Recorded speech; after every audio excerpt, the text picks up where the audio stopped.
नमस्कार, स्वागत आहे आपल्या नवीन रेसिपी मध्ये। आषाढी एकादशी स्पेशल आपण उपवासाची भजी बनवणार आहोत। त्यासाठी काय काय साहित्य घेतले ते पाहूया।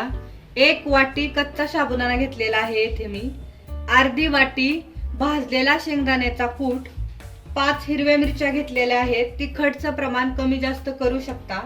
एक मोठा बटाटा घेतलाय साल काढून, त्याचे असे छोटे काप केले, तो पाण्यात भिजत घातलेला आहे कारण काळपट पडू नये म्हणून, आणि चवीनुसार मीठ आणि भजी उपवासाची तळण्यासाठी तूप।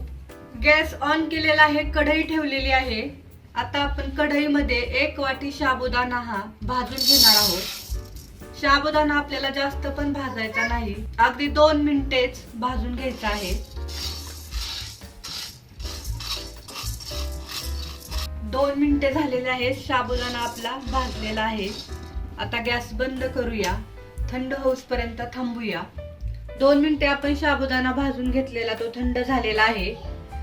भाजल्यामुळे असा कडक पण झालेला आहे। आता आपण हा मिक्सरच्या भांड्यामध्ये बारीक करून घेऊया। येथे मी मिक्सरचं मोठं भांड घेतलेलं आहे, याच्यामध्ये आपण साबुदाणा बारीक करून घेऊया।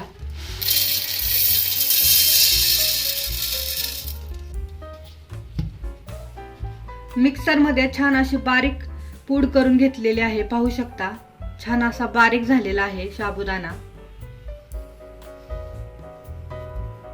आता आपण याच भांड्यामध्ये जो आपण मोठ्या आकाराचा बटाटा साल काढून त्याचे बारीक तुकडे केलेले, तो पण ह्याच्यात टाकणार आहोत।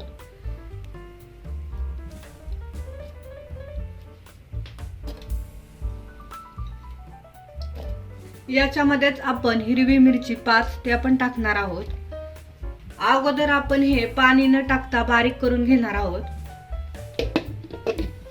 हे पहा, आपण अगोदर पाणी न टाकता बारीक करून घेतलेलं आहे। आता आपण याच्यामध्ये पाणी टाकूया, जास्त पण पाणी टाकायचं नाही, थोडं पाणी टाकून हे छान असं बारीक करून घ्यायचे आहे।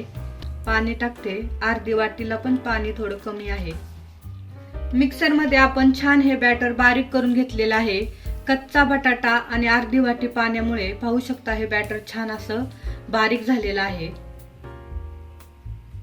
येथे मी काचेचा बाउल घेतलेला आहे। आपण मिक्सर मध्ये कच्चा बटाटा, साबुदाणा, हिरवी मिरची जे टाकलेलं ते छान बारीक करून घेतलेलं आहे, ते या बाउल मध्ये टाकते मी।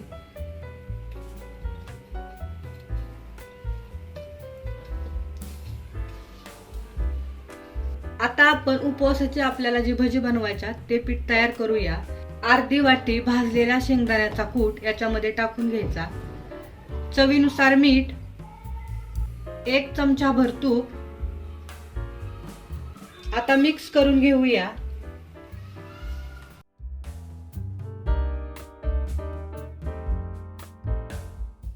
खूप असं घट्टसर झालं तर थोडंसं पाणी टाकायचं आणि छान असं मिक्स करून घ्यायचे।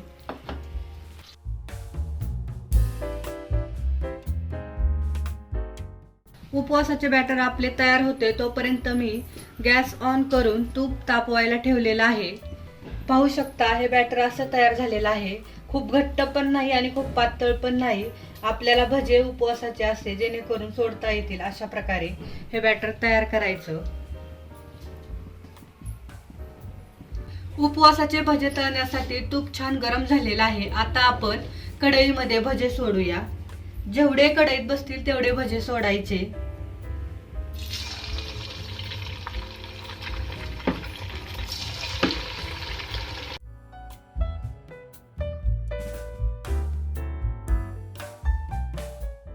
हे भजे गॅसच्या मीडियम फ्लेम वरती तळून घ्यायचे, म्हणजे आतून बाहेरून व्यवस्थित सगळे तळले जातात।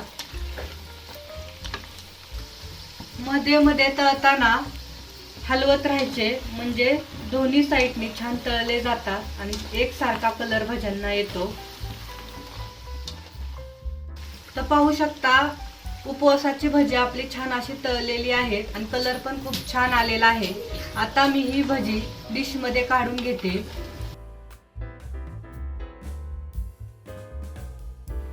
पाहू शकता किती कुरकुरीत झालेत ते भजे आवाजावरून।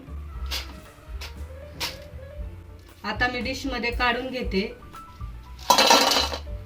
सर्व भजी आपली उपवासाची तळून झालेली आहेत, पाहू शकता। 1 बटाटा आणि 1 वाटी साबुदाण्यापासून एवढी सारी भजी तयार झालेली आहेत। ही भजी तुम्ही अशी गरमागरम खाऊ शकता, नाहीतर दह्यासोबत किंवा एखाद्या चटणी सोबत पण खाऊ शकता. खूप छान लागतात आणि खूप कुरकुरीत होतात. एक भजी मी तुम्हाला तोडून दाखवते. पाहू शकता छान अशी कुरकुरीत भजी होतात. उपवासाचं तेच खाऊन कंटाळा आला असेल तर हे चमचमीत अशी भजी आणि खूप टेस्टी लागतात. करायला पण खूप सोपी आहे. साबुदाणा भिजवायची गरज नाही, बटाटा उकडून घेण्याची गरज नाही. अगदी एक बटाटा कच्चा आणि साबुदाणा याच्यापासून आपण छान अशी भजी तयार करू शकतो. तुम्ही पण नक्की घरी ट्राय करा. या आषाढी एकादशीला ही भजी नक्की करा आणि कमेंट मध्ये सांगा भजी कशी झालेत ते. हा व्हिडिओ आवडला असेल तर लाईक करा, शेअर करा आणि आपल्या चॅनलला नक्की सबस्क्राईब करा. थँक्यू.